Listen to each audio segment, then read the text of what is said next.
Hello வணக்கம். நான் doctor Ramanathan Archana. ஒரு ஷார்ட் லைவ் உண்டு.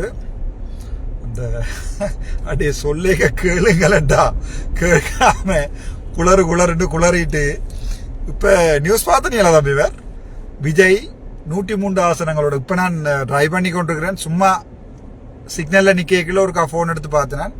103 ஆசனங்களோட விஜய் முன்னிலையில் நிற்கிறாராம். அப்படி இதை தன்னடா சொன்னான் உங்களுக்கு. இந்த தற்கொலைகளுக்கு தமிழ் எம்பளாங்கிறீங்கள, சிங்கள எம்பளாங்கிறீங்கள, இங்கிலீஷ் எம்பளாங்கிறீங்கள, உங்களை இதை தரடா சொன்னான். அப்படியே விஜய் வருவேர்னு உங்களுக்கு சொன்னான் தானேடா, கேட்டீங்களாடா? இதே தாண்டா வடக்கு மாகாண சபையில நடக்கும். கொஞ்சம் இருங்கோ. இதான் சொல்றது. இந்த சீமாண்ட தற்கொலையில் யாராவது உயிரோடு இருக்கிறீங்களாடா? சீமானுக்கு ஒரு சீட், பாதி சீட், காவால் சீட் ஏதாவது வந்திருக்காடா?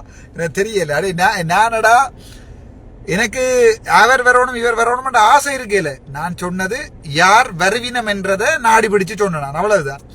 மக்களுடைய மனசை நாடி பிடிச்சு சொல்லிக்கல. எங்களோட சர்மனி ஸ்ரீகாந்தன் அக்கால இருந்து எல்லாருமே சொன்னவ இல்ல, விஜய் வரமாட்டார், வந்தாலும் அப்படி இப்படியாண்டு சொன்னானா இல்லையாடா? உங்களுக்கு சொல்லேக்க கேளுங்க வேண்டாம்.